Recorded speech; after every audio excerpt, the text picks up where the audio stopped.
السلام علیکم ورحمۃ اللہ وبرکاتہ۔ الحمد للہ والصلاة والسلام علی رسول اللہ، اشہد ان لا الہ الا اللہ وحدہ لا شریک لہ واشہد ان محمدا عبدہ ورسولہ نبینا محمد وعلی آلہ وصحبہ اجمعین، آمین یا رب العالمین۔ جی سب سے پہلے تو آپ کو رسول اللہ صلی اللہ علیہ وسلم کی وصیت کے مطابق ملخص علوم شرعیہ کورس کے سورۃ البقرہ کے سبق نمبر 10 میں خوش آمدید۔ اللہ تعالیٰ سے دعا ہے اللہ تعالیٰ ہمیں اس کلاس کا بطور خاص فہم القرآن کا حق ادا کرنے کی توفیق عطا فرمائے، آمین یا رب العالمین۔ میں ہوں آپ کے ساتھ محب الدین و شریعہ کالج سے آپ کی بہن بریرہ عطا۔ تو آئیے ہم آج کا سبق پڑھتے ہیں کہ آج کے سبق میں اللہ تعالیٰ نے کیا ارشادات فرمائے ہیں۔ تو ہم تھوڑی سی تلاوت کر لیتے ہیں پہلے۔ اعوذ باللہ من الشیطان الرجیم،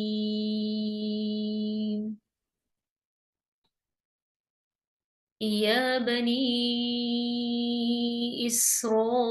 اسرائیل اذکروا نعمتی التي انعمت علیکم وأني فضلتكم على العالمين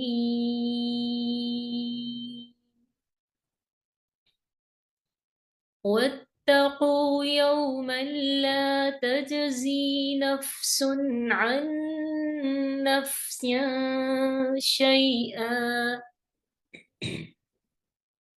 ولا يقبل منها عدل ولا تنفعها شفاعة ولا هم ينصرون،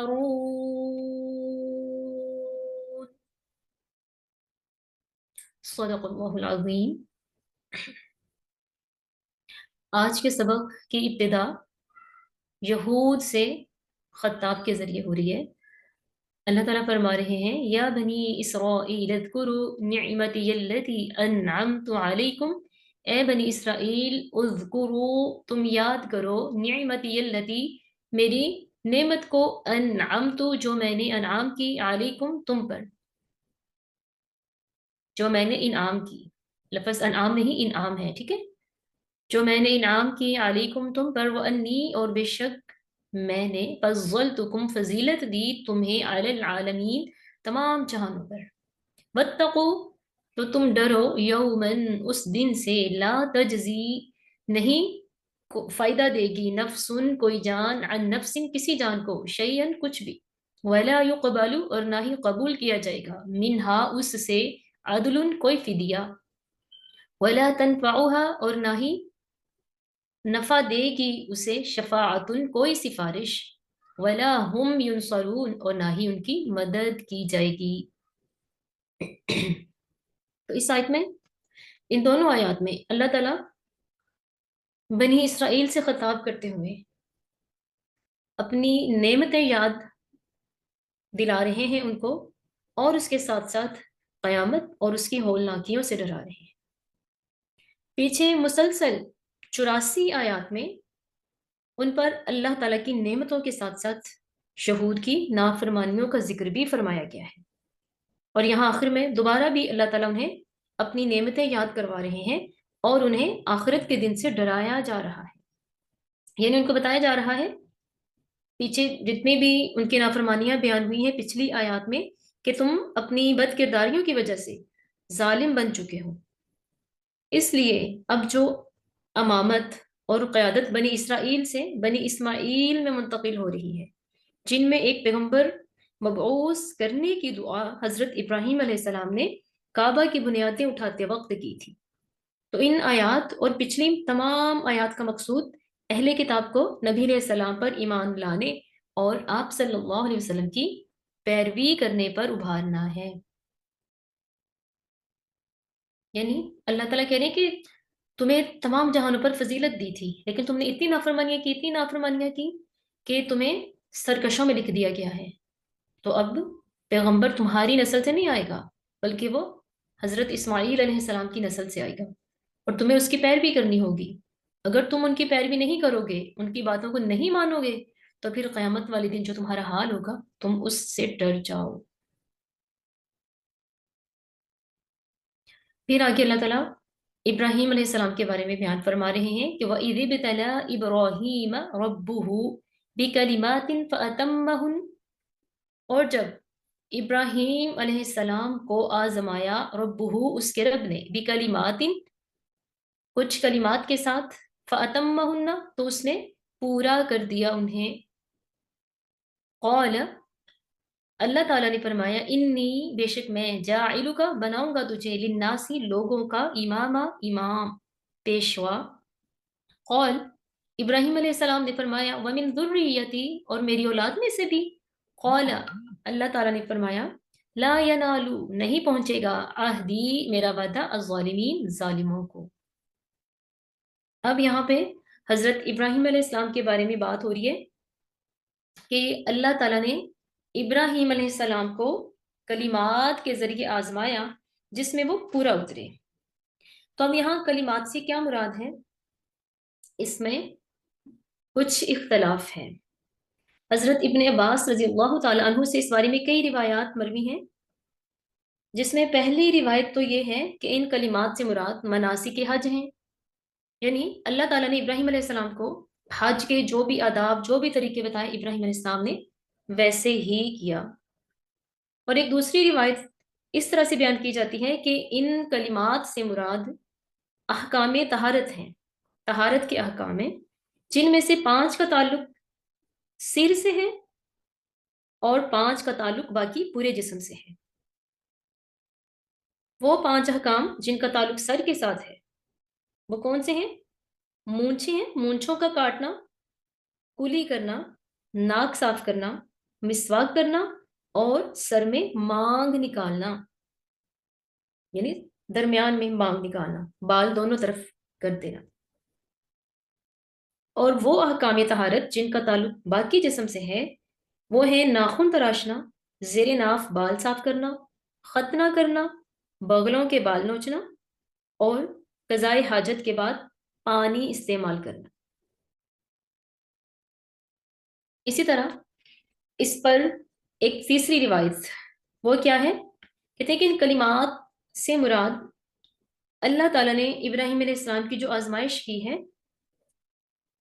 جن میں ابراہیم علیہ السلام پورے اترے، اس سے مراد اللہ کی خاطر اپنی قوم سے جدائی اختیار کرنا، جب اللہ تعالیٰ نے ان سے جدائی اختیار کرنے کا حکم دے دیا تھا۔ نمرود سے اللہ کی خاطر جھگڑا کرنا، اور اسی طرح نمرودیوں نے جب آپ کو جلانے کے لیے آگ میں ڈالا تو آپ بے خطر آتش نمرود میں کود گئے۔ پھر اللہ تعالیٰ کے حکم سے وطن سے ہجرت کرنا، مہمانوں کی مہمان نوازی میں کوئی کسر نہ چھوڑنا، اور اس سلسلے میں جانی و مالی صبر و ایثار کا مظاہرہ کرنا۔ اور پھر اس سلسلے میں شاید سب سے بڑی آزمائش تو یہ تھی کہ اللہ تعالیٰ نے جب آپ کو حکم دیا کہ اپنے بیٹے کو قربان کر دو، تو ابراہیم علیہ السلام اللہ تعالیٰ کی محبت کی خاطر اپنے لخت جگر کو قربان کرنے کے لیے بھی تیار ہو گئے۔ تو جب آپ نے یہ سارے کام پورے کر دیے اور ان تمام آزمائشوں اور امتحانوں میں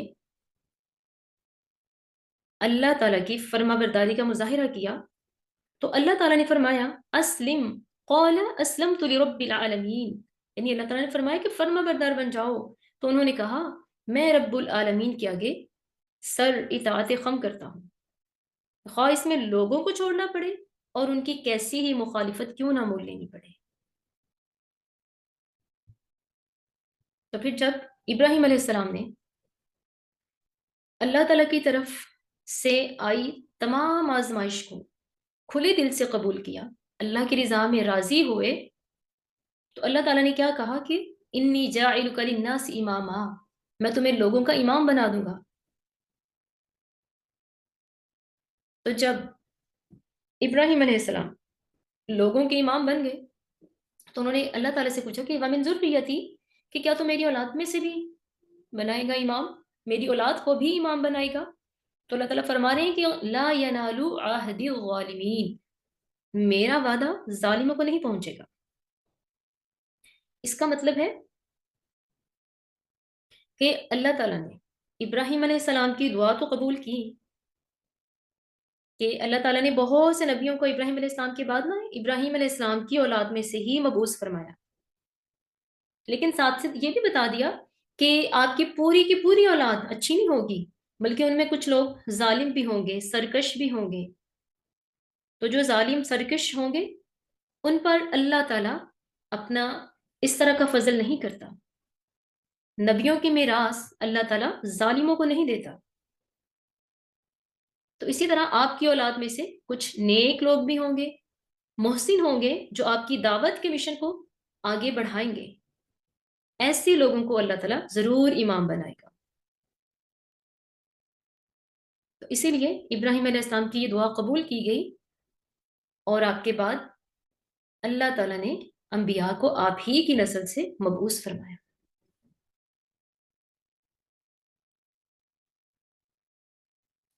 وَإِذْ جَعَلْنَا الْبَيْتَ مَثَابَةً لِلنَّاسِ، وَإِذْ اور جب جعلنا ہم نے بنایا البیت بیت اللہ کو مثابتاً، مثابتاً یہ ثابہ یثوبو سے ہے، اور یہ ہے ظرف مکان، یعنی لوٹ کر آنے کی جگہ، جہاں انسان بار بار آئے۔ مثابتاً لوٹ کر آنے کی جگہ بنایا، للناس لوگوں کے لیے، وَأَمْنًا اور امن والی جگہ بنا دیا، وَاتَّخِذُوا اور فرمائے کہ تم بناؤ من مقام ابراہیم، مقام ابراہیم کو مصلی جائے نماز، وعہدنا الی ابراہیم اور ہم نے حکم دیا ابراہیم علیہ السلام کو، و اسماعیل اور اسماعیل علیہ السلام کو، ان کہ طہرا تم دونوں پاک کرو بیتیا میرے گھر کو، للطائفین طواف کرنے والوں کے لیے، والعاکفین اور اعتکاف کرنے والوں کے لیے، والرکع السجود اور رکوع اور سجود کرنے والوں کے لیے۔ تو یہاں پر ہے وَإِذْ جَعَلْنَا الْبَيْتَ مَثَابَةً لِلنَّاسِ، اس کا مطلب یہ ہے کہ لوگ اس گھر میں آئیں گے لیکن ان کا دل نہیں بھرے گا، یعنی وہ اپنے گھروں کو واپس جائیں گے اور پھر آئیں گے، پھر آئیں گے، بار بار وہ اس طرف آئیں گے۔ پھر کہا کہ وَأَمْنًا کہ ہم نے اس کو امن والی جگہ بنا دیا، یعنی اس گھر کو ہم نے دشمن سے امن پانے کی جگہ بنا دیا، کہ بیت اللہ میں اسلحہ اٹھانے کی اجازت نہیں ہے، خون خرابہ کرنے کی اجازت نہیں ہے، بلکہ جو یہاں آ جاتا ہے وہ امن پا لیتا ہے، حتیٰ کہ یہاں شکار کرنے کی بھی اجازت نہیں ہے۔ تو پھر شکار کی اجازت ہی نہیں ہے تو انسانی حفاظت تو پھر یہاں سب سے پہلے ہے۔ پھر فرمایا وَاتَّخِذُوا مِن مَقَامِ إِبْرَاهِيمَ مُصَلًّى اور ابراہیم مقام ابراہیم کو مصلی بناؤ، جائے نماز بناؤ۔ تو اب یہاں مقام ابراہیم سے کیا مراد ہے؟ اس میں حضرت جابر رضی اللہ تعالیٰ عنہ سے روایت ہے کہ مقام ابراہیم وہ پتھر ہے جس پر کھڑے ہو کر حضرت ابراہیم علیہ السلام نے کعبہ تعمیر کیا تھا۔ تو جب نبی علیہ السلام آپ نے حجر اسود کا بوسہ دیا اور جب آپ نے اپنا چکر مکمل کیا، یعنی کہ جب آپ نے طواف کیا، تو پھر آپ مقام ابراہیم کی طرف بڑھے اور اس آیت کو پڑھا وَاتَّخِذُوا مِن مَقَامِ إِبْرَاهِيمَ مُصَلًّى، پھر آپ نے مقام ابراہیم کو اپنے اور بیت اللہ کے درمیان کر لیا اور 2 رکعت نماز ادا فرمائی۔ پھر اللہ تعالیٰ کریم وَعَهِدْنَا إِلَىٰ إِبْرَاهِيمَ، پھر ہم نے ابراہیم علیہ السلام اور اسماعیل علیہ السلام کو حکم دیا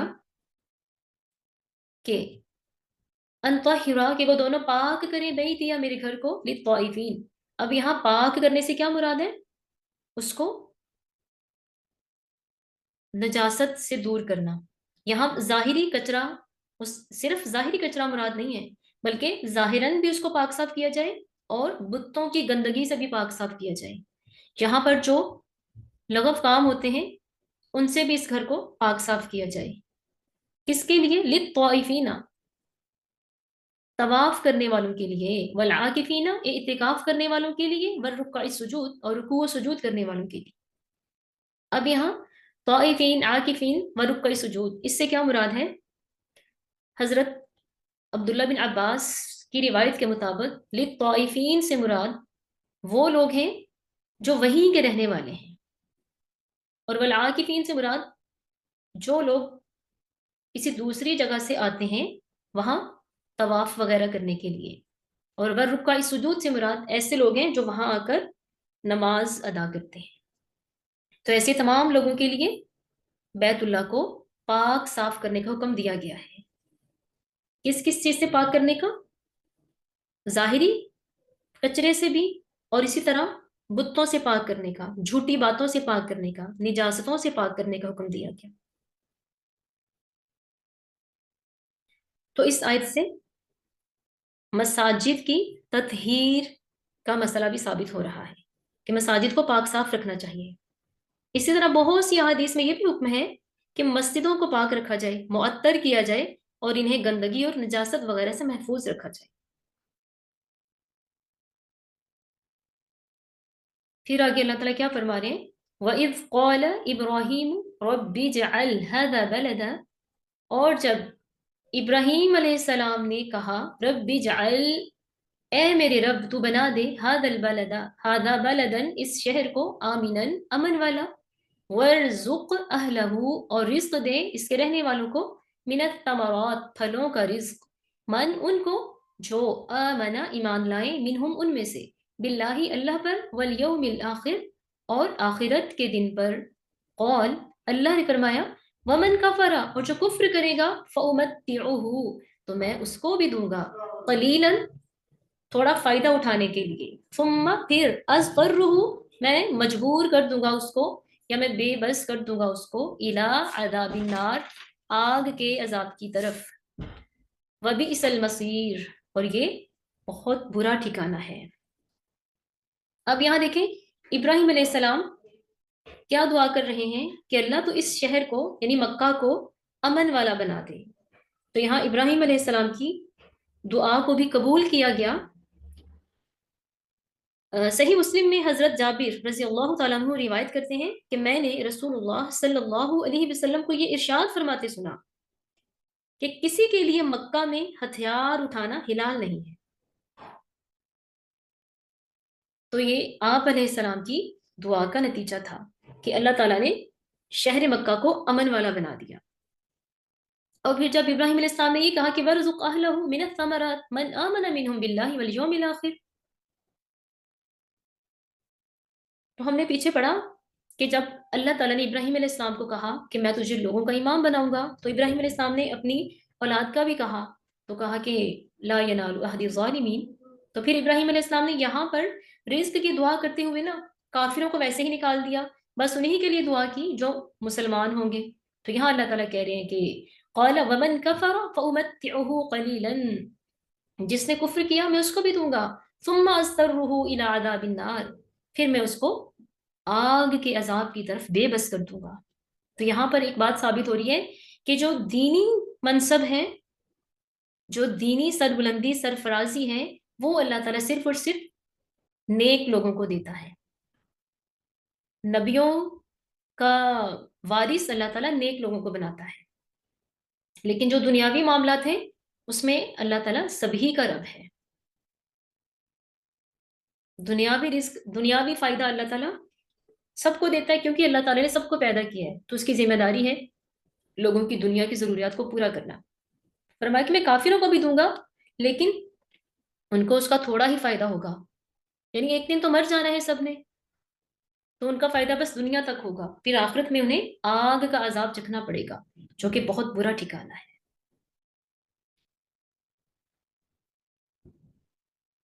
پھر فرمایا وَإِذْ يَرْفَعُ إِبْرَاهِيمُ الْقَوَاعِدَ مِنَ الْبَيْتِ وَإِسْمَاعِيلُ، وَإِذْ، اور جب، يَرْفَعُ